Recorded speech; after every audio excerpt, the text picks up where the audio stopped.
Welcome back to Self-Employed, the Forgotten Community. You're all very welcome again to this week's podcast, Chaos to Clarity, Finding Your Lane. So Dan, tell me, finding your lane, what does that mean to you? Oh, I mean, see, that's a bit now like how long have you got? You know, I found that during all the years we were self-employed, kind of broad stroke marketing and everything, do you know what? It kind of worked. We got through it and all that. But since COVID, if you're not in the lane you're supposed to be, you get absolutely rolled over. And and figuring out what business are you in. So do you ever see the film The Founder? You know, we're talking about McDonald's, and where they figured out that his name escapes me, but he is one of the franchise owners. Anyway, and he found out that McDonald's weren't in the burger business; they were in the property business.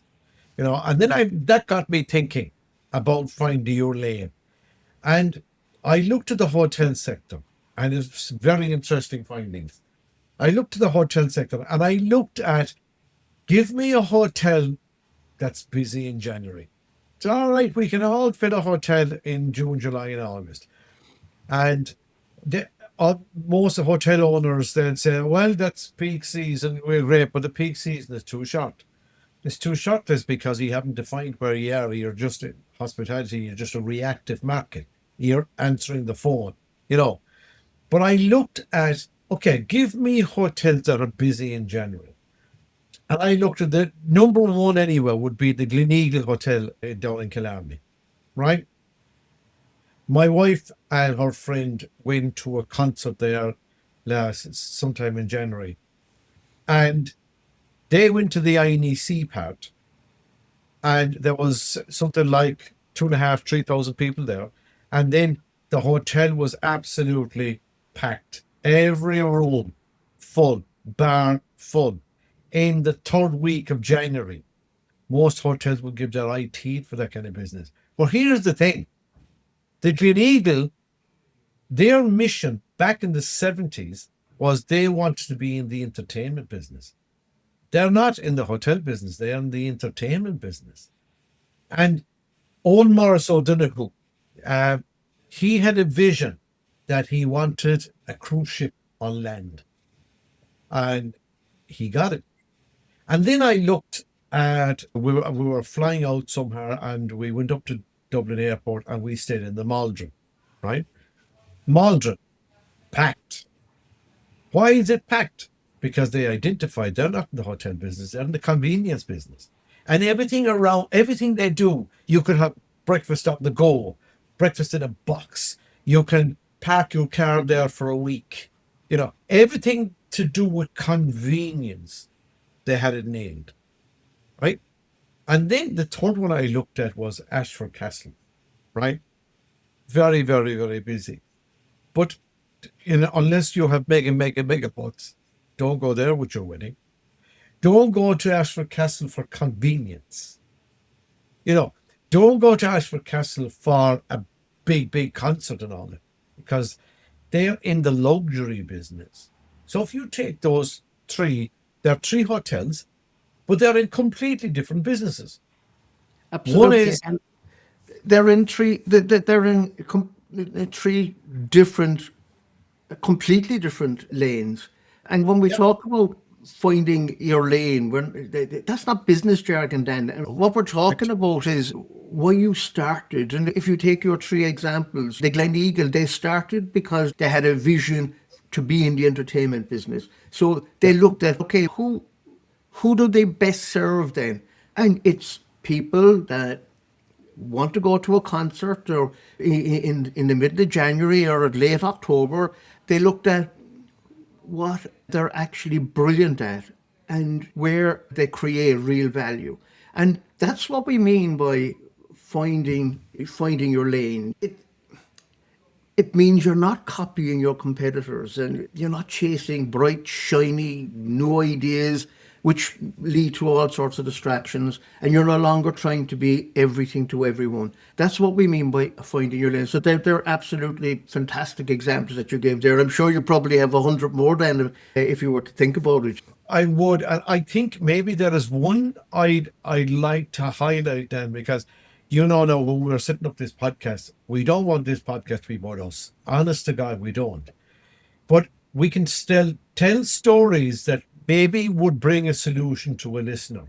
Absolutely. I have a client in Limerick, and they were in the safety training business and doing well and invoicing about 40 grand a month, training, manual handling, all this kind of stuff.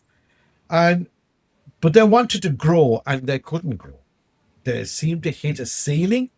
And we looked at it, and I just by chance, I asked him one day, why did you get into this business in the first place?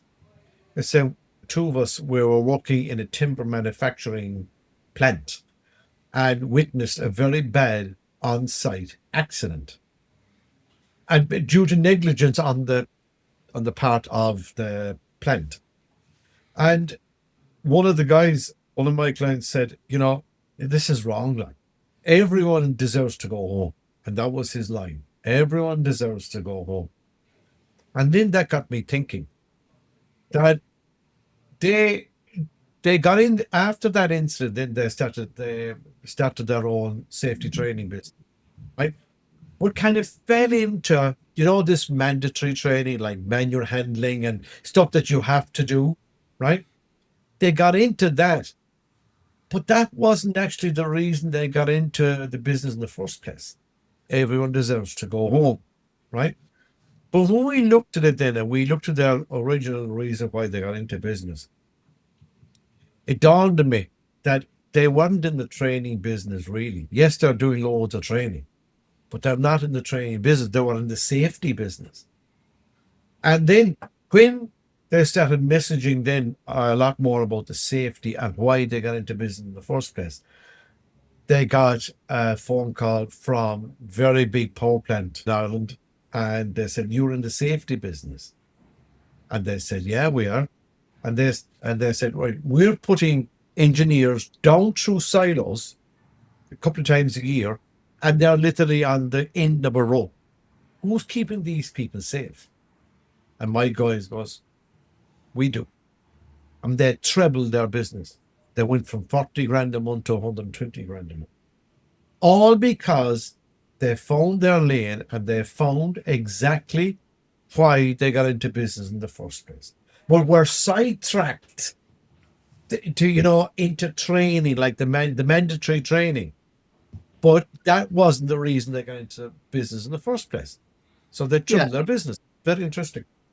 And I suppose it comes back to that lack of clarity, which brings with it a certain chaos. And it's really when you don't have that clarity, you get stuck. And then because when everything matters, nothing moves. Then you know that yourself. What happens then is you start to leak time, and you start to leak money, you start to leak energy, and that's exactly what happened to your clients in the safety business. Who once they got clarity on what their lane was and what exactly they do and who they serve and where the real value was, things started to become clearer.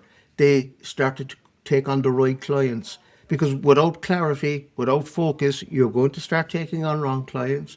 You're going to start undercharging because you become involved in a competition with competitors that are not even really your competitors. And then you end up overworking and second guessing yourself. I suppose we can't emphasize enough, Dan, really, the importance of understanding the concept of finding your lane and giving yourself that clarity. Because I believe that we got into business with the right intentions. And we get to a point sometimes, and it's not because we're bad at business, it's because we don't have a clear understanding of what our lane is. And some of those stories that you have are amazing. And I know, Dan, you're writing a book at the moment called Self-Employed, The Forgotten Community. And we're going to be talking about different stories that you have over the coming months that are going to help our listeners understand what finding your lane is, or what building a great relationship is, and that type of thing. Yeah, amazing stories, and I'm sure you could keep us going all day with them. I think if the listener or the viewer, whatever way they're going to listen to these podcasts, if they just think, our idea here is not to moan and groan, or self promote. Absolutely not. Finding the problems and bringing them the solutions. We will be inviting guests on that if we think there would be a benefit to the self employed. But there's one thing then that while you were talking there, and I was thinking that finding your lane and finding the real business you're in. What business are you in? What's your cause? What's your purpose? Every time I ask somebody what business they're in, they rattle off what they do on a daily basis. I says, that's not what I'm talking about. And the other thing I find as well that since COVID, I know I've said this now loads of times, but there was a real shift since COVID. Because if you don't find your lane, now you could really suffer the consequences. Prior to COVID, if you didn't find your lane, you're in the 3 or 4 lane highway, you got on fine, right? I remember then we're doing this for a long, long time. I think when did we start? 2007, 2008, something like that. That's right. And Yeah. probably not longer than you. Yeah. And, we'd be preaching this, find it. And I remember several people going, yeah, Dan, yeah. Yeah. And you know what? They got on fine. They mightn't even listen to me, but they got on fine.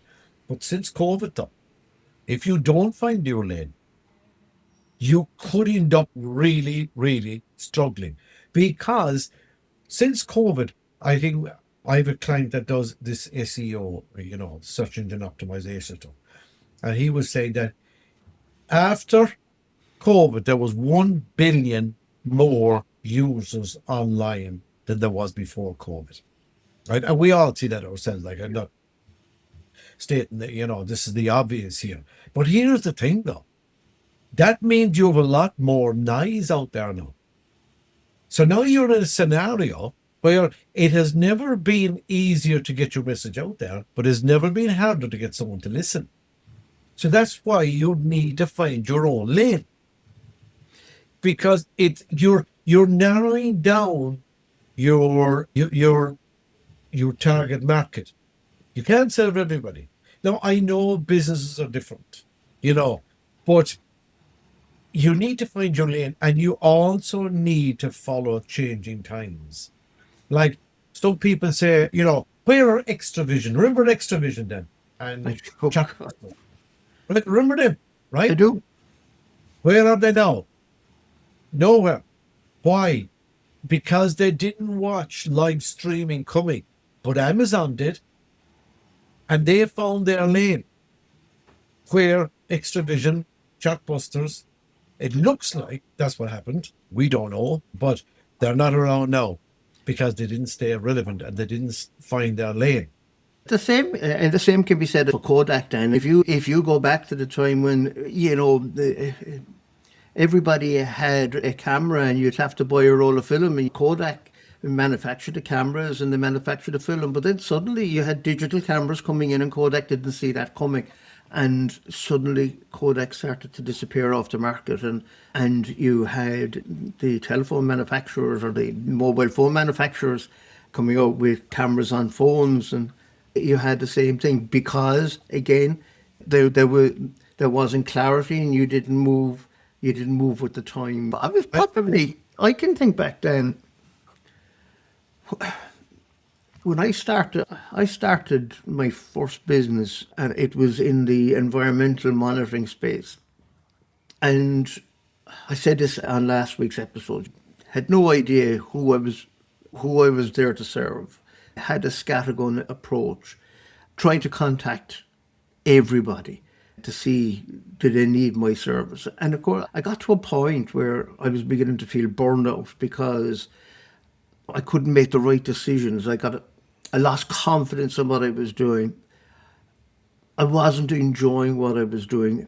And then I suddenly started to figure out, okay, what lane am I actually in? And I started to think about why I do what I did. And really, the way I looked at it was we're measuring emissions into the environment to ensure that companies are compliant, which helps keep the planet cleaner. And the reason we want to keep the planet cleaner is for our kids and our grandkids. And suddenly the penny dropped. But I did go through that where I actually fell out of love with the business. And it wasn't because what I hated what I did, it was because I started to drift and I started to look at bright, shiny things. And then I got distracted. And with that distraction came disconnection. And most people don't fall out of love with business, they fall out of alignment. And that's what happened to me.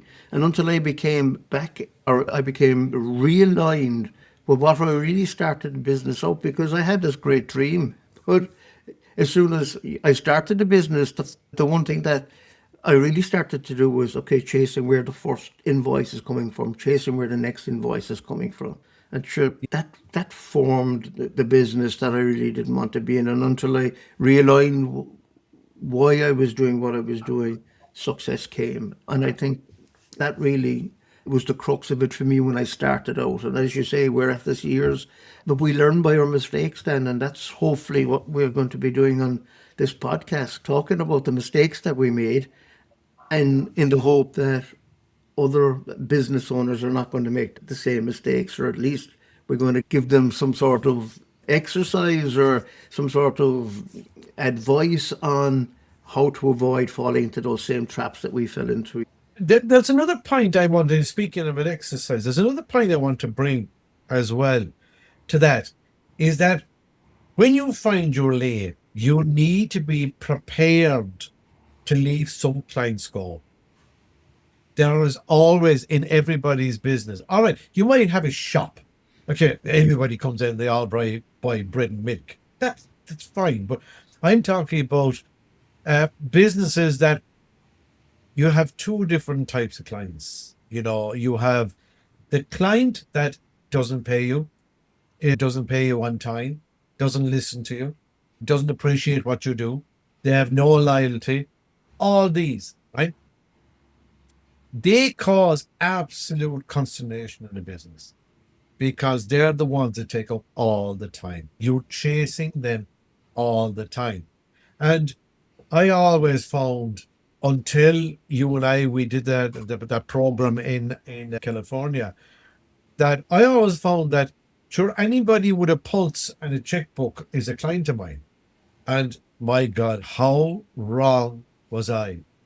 You know, you need to be able to filter out your inquiries and your potential business from good and bad, and leave the bad go.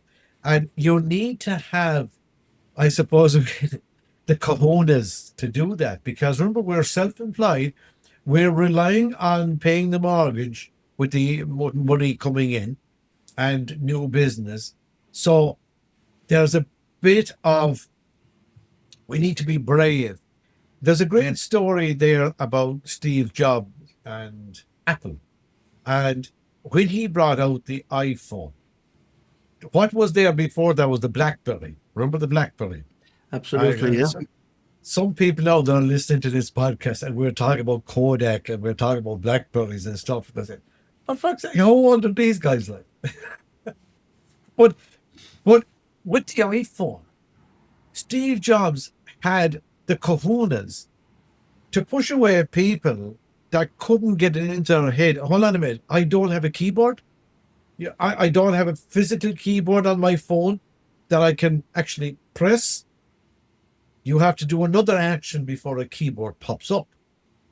But he had, as I say, the bravery to move those people away. And what he did was he attracted the innovators, the early adapters. They are the people like that queued outside Apple in New York for 2 days when the first iPhone came out. because they were his target market. So we have to be prepared as well to filter. I Absolutely. know how many times I have seen people take on clients for the money, and it more than likely goes all pear-shaped.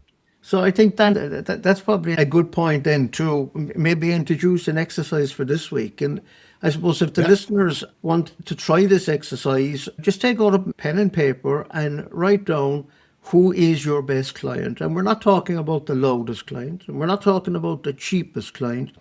We're talking about the client who values your work, respects your time, pays properly and on time, but more importantly, energizes you, because clarity starts with choosing who you serve. And if you understand who you serve, then it becomes very easy to start that process of finding your lane. And I think that's really lesson for today. And I hope the listeners have enjoyed your stories, Dan, which have been absolutely fantastic. In our next episode, we're going to talk about something that nearly every self-employed person struggles with, and that's isolation, and why building the right relationship isn't optional. It's a growth strategy. Dan, until next week, we'll talk again. Yep. Have a good week.